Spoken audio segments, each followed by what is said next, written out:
ఈరోజు రాష్ట్ర ప్రజలకు నిజామాబాద్ జిల్లా ప్రజలకు కొన్ని ముఖ్యమైన విషయాలు చెప్పాల్సి ఉందని భావించి ఇవాళ ఇక్కడ ప్రెస్ మీట్ కండక్ట్ చేయడం జరుగుతూ ఉంది. హాజరైనటువంటి మీడియా మిత్రులందరూ కూడా ధన్యవాదాలు తెలియజేస్తా ఉన్నాం.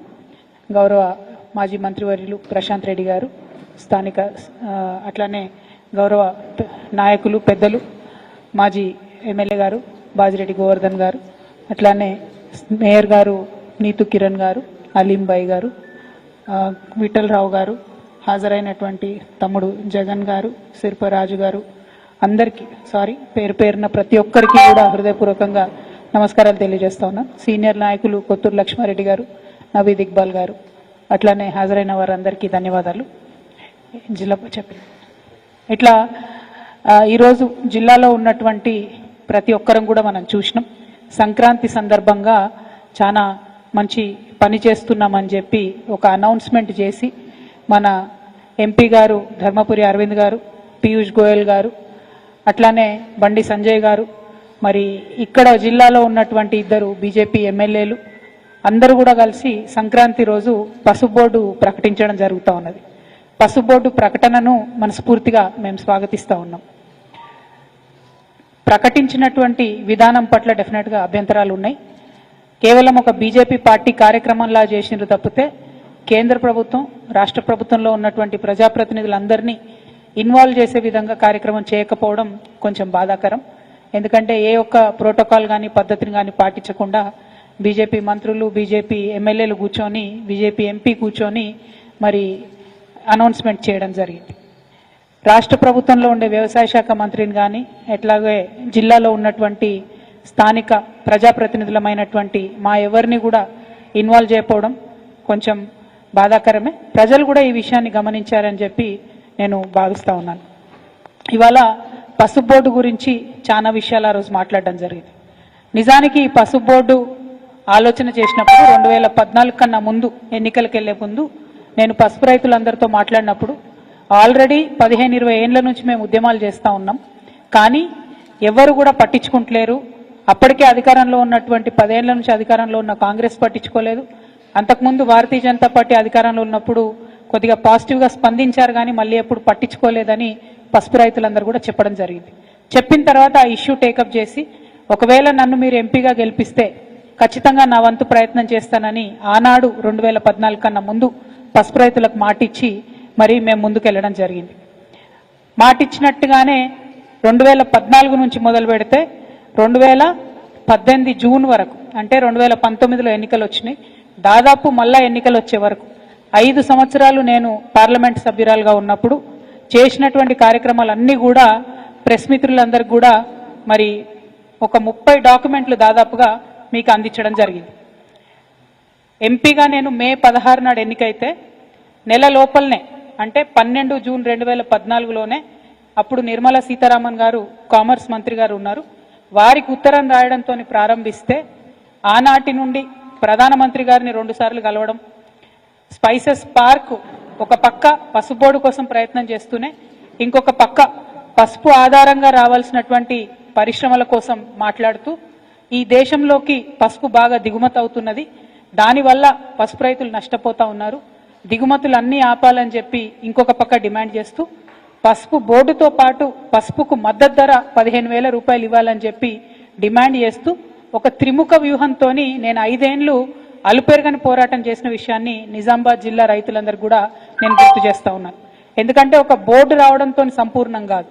బోర్డు రావడం ఎందుకు, బోర్డు వస్తే అందులో డిఫరెంట్ కొత్త వెరైటీలు, అట్లానే పసుపు సాగు చేస్తే వచ్చేటటువంటి ఏవైతే బై ప్రోడక్ట్స్ ఉంటాయో, పసుపు ఆధారిత పరిశ్రమలు పెట్టడానికి అవసరమైనటువంటి సైంటిఫిక్ రీసెర్చ్ ఉంటుందో అది బోర్డు ప్రొవైడ్ చేస్తుంది. కానీ మద్దతు ధర ఉంటేనే రైతుకు గిట్టుబాటు అవుతుంది. ఎందుకంటే ప్రతి రైతు కూడా ఏ గ్రేడ్ క్వాలిటీ పసుపును పండించలేడు, రకరకాల గ్రేడ్లలో పసుపులు పండుతూ ఉంటాయి. కాబట్టి మద్దతు ధర 15,000 రూపాయలు ఉంటేనే బాగుంటుందని చెప్పి ఆనాడు డిమాండ్ చేసినాం. దాంతో పాటు ఈ దేశంలోకి ఇతర దేశాల నుండి చీప్ వెరైటీ పసుపు రావడంతో కంబోడియా, మలేషియా, ఇండోనేషియా ఈ దేశాలతోని చీప్ వెరైటీ పసుపు వస్తూ ఉంది, దాంతోని మన రైతులు నష్టపోతా ఉన్నారని చెప్పి ఈ 3 అంశాలను కూడా మొదటి రోజు నుంచి నేను డిమాండ్ చేస్తూ ఉన్నాను. గౌరవ ప్రధానమంత్రి గారికి రాసిన లేఖలో కూడా అండర్లైన్ చేసి మీడియా మిత్రులందరూ కూడా లేఖను కూడా ఇవ్వడం జరిగింది. ఆనాడే ఈ రెండు అంశాలను కూడా కోరడం జరిగింది. మరి 2014లో బీజేపీ గవర్నమెంట్ వచ్చింది. ఆనాడు ఉన్నటువంటి పసుపు ఇంపోర్ట్తో చూసుకుంటే, పసుపు దిగుమతులు ఈ దేశంలోకి చూసుకుంటే, ఇవాళ కంపేర్ చేసుకుంటే డబుల్ అయిన ఇంపోర్ట్స్. నిజంగానే పసుపు పట్ల శ్రద్ధ ఉన్న ప్రభుత్వం అయితే ఇంపోర్ట్స్ని కంట్రోల్ చేయాలని 10 ఏళ్ల నుంచి మేము మొత్తుకుంటా ఉంటే ఏనాడు కూడా దాని మీద దృష్టి పెట్టలేదు. దిగుమతులు అంటే వేరే దేశాల నుంచి మనకు చేసుకునేటటువంటి దిగుమతులు, వాటి మీద శ్రద్ధ పెట్టలేదు. 2014లో 8 లక్షల క్వింటాలు ఉంటే ఇప్పుడు దాదాపుగా డబుల్ అయినటువంటి పరిస్థితి దిగుమతులది ఉన్నది. ఆ నంబర్స్ అన్ని కూడా మీకు నేను షేర్ చేయడం జరుగుతుంది. ప్రతి సంవత్సరం పెరుగుకుంటూ పోయింది తప్ప తగ్గలేదు. నిజంగా పసుపు మీద శ్రద్ధ పెట్టేటటువంటి వాళ్ళైతే పాలిటిక్స్ కోసం పసుపు బోర్డు కాకపోతే పసుపు దిగుమతులను వెంటనే కంట్రోల్ చేయాలని చెప్పి నేను భారతీయ జనతా పార్టీని డిమాండ్ చేస్తూ ఉన్నాను. రెండవది, మీరు నిజంగానే పాలిటిక్స్ కోసం ఏదో కంటి తుడుపుగా పసుపు బోర్డు ఏర్పాటు చేసిన వాళ్ళు కాకపోతే పసుపు బోర్డుతో పాటు ఇమీడియట్గా పసుపుకు మద్దతు ధర 15,000 రూపాయలు ఇవ్వాలని చెప్పి కూడా నేను డిమాండ్ చేస్తూ ఉన్నాను. మరి గౌరవ ఎంపీ గారు అనేక మాటలు మాట్లాడింది. ఆయనకు అలవాటే వెకిల్ మాటలు మాట్లాడడం, ఆయనకు అలవాటే బాధ్యత రాహిత్యంగా మాట్లాడడం. కాకపోతే 2014లో మేము ఎప్పుడైతే ఈ పసుపు బోర్డు డిమాండ్ పెట్టినామో అప్పుడు ఈ ఎంపీ గారు రాజకీయాలలో కూడా లేరు. ఆనాడు కాంగ్రెస్ పార్టీలో ఉన్న వారి తండ్రి వెనుక ఉన్నటువంటి బిడ్డగా ఉన్నాడే తప్పితే ఆయన రాజకీయాలలో కూడా లేరు. 2019లో పోటీ చేసినప్పుడు బాండ్ పేపర్ రాసిచ్చి 5 రోజులలో పసుపు బోర్డు తీసుకొస్తామని చెప్పిండ్రు. ఆ తర్వాత ఏం చేసిండ్రు, పసుపు బోర్డు కాదు స్పైసెస్ బోర్డే చాలా బాగుంటుంది అని చెప్పడం జరిగింది. మరి ఈ స్పైసెస్ బోర్డు కూడా ఈ ఎంపీ గారు తీసుకురాలే.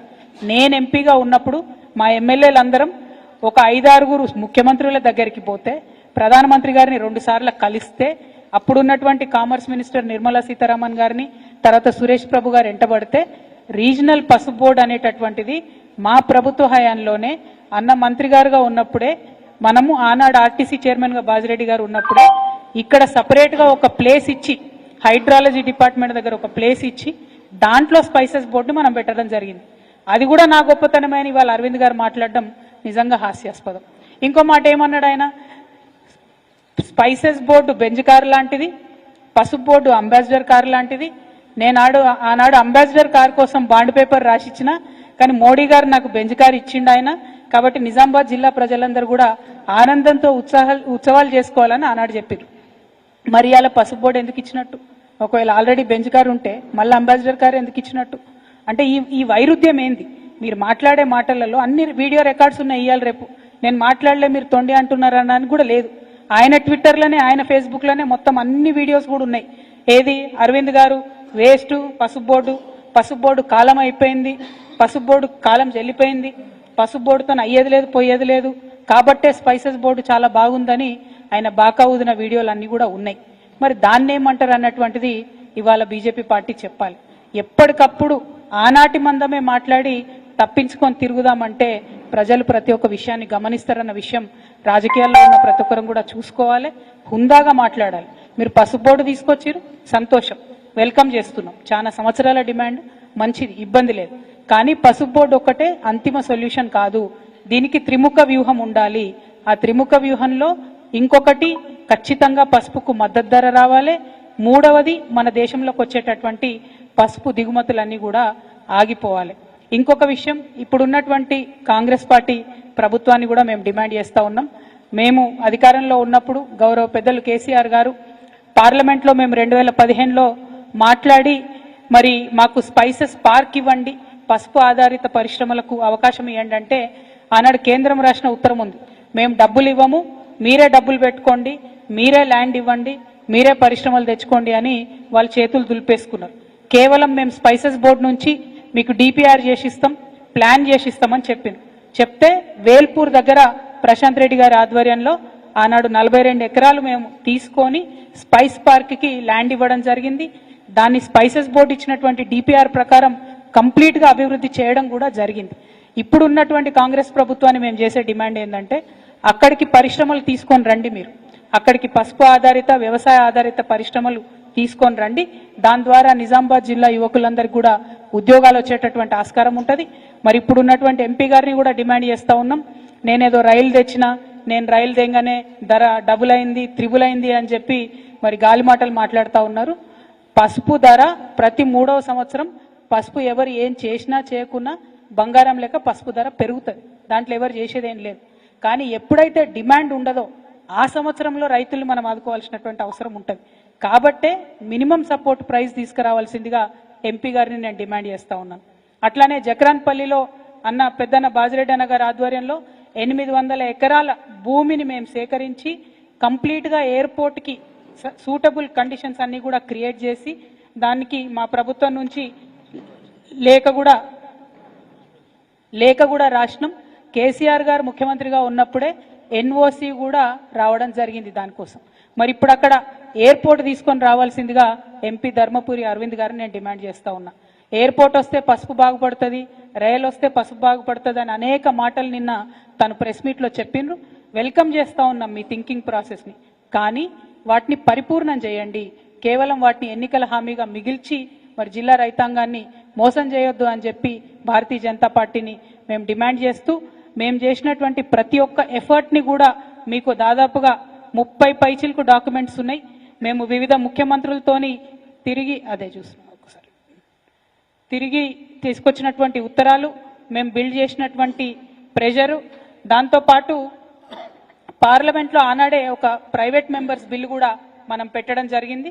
మరి దీంట్లో ఉన్నటువంటి అంశాలేవి కూడా ఇప్పుడు పసుపు బోర్డు ఏర్పాటు చేసిన దాంట్లో లేకపోవడం శోచనీయం. ఎందుకంటే స్థానికంగా ఉండేటటువంటి ప్రజాప్రతినిధులకు అదేవిధంగా ఇతర రాష్ట్రాల్లో పండించేటటువంటి పసుపుకు సంబంధించినటువంటి ప్రజాప్రతినిధులందరినీ కూడా మరి ఖచ్చితంగా అందులో ఎక్స్ అఫిషియో మెంబర్స్గా చేయాల్సి ఉంటుంది. ఆ మెంబర్స్ చేయకపోవడం అన్నది కూడా కొద్దిగా దారుణం. మా అందరికీ కూడా పసుపు ప్రాంతాల్లో ఉండేటటువంటి ప్రజాప్రతినిధులందరికీ కూడా మరి అవకాశం ఇవ్వాలని చెప్పి కూడా ఈ సందర్భంగా డిమాండ్ చేస్తూ ఉన్నాను. పల్లె గంగారెడ్డి గారికి కంగ్రాచులేషన్స్ చెప్తా ఉన్నాము. చరిత్రలో నిలిచిపోయే విధంగా మొదటి పసుపు బోర్డు చైర్మన్గా వారు ఎన్నికవ్వడం సంతోషకరం. మీరు మా జిల్లా బిడ్డ, మా అంకాపూర్ బిడ్డ కావడం మాకు గర్వకారణం. మీరు సమగ్రంగా పసుపు రైతుల అభివృద్ధి కోసం ప్రతిపక్షంలో ఉన్నటువంటి మా వంటి వారందరినీ కూడా కలుపుకొని పోయి పసుపు రైతులకు మేలు జరిగే విధంగా పనిచేయాలని కూడా డిమాండ్ చేస్తూ ఉన్నాం. మరి బాబా రామ్దేవ్ గారు బీజేపీతోని చాలా అనుబంధంగా ఉండేటటువంటి వ్యక్తి. వారి దగ్గరికి మేము హిమాచల్ ప్రదేశ్ కూడా 2 సార్లు వెళ్ళి రిక్వెస్ట్ చేసి వారి సీఈఓ బాలకృష్ణ గారిని కూడా నిజామాబాద్కి తీసుకొచ్చి ఇక్కడ పరిశ్రమలు పెట్టమని కోరడం జరిగింది. పెట్టడానికి సుముఖంగా ఉన్నట్టుగానే చెప్పి చివరి నిమిషంలో ఎందుకో వారు మళ్ళీ పెట్టలేకపోయినారు. మరి ఆ విషయాన్ని కూడా పర్సు చేయవలసిందిగా మేము గౌరవ ఎంపీ గారిని కోరుతా ఉన్నాం. రాజకీయాలకు అతీతంగా పాలక ప్రతిపక్షాల అందరం కూడా కలిసి పనిచేస్తేనే పసుపు రైతులు బాగుంటారు. మరి ఆ విషయాన్ని మళ్ళొకసారి గుర్తు చేస్తూ పసుపుకు మద్దతు ధర తీసుకొని రావాలని చెప్పి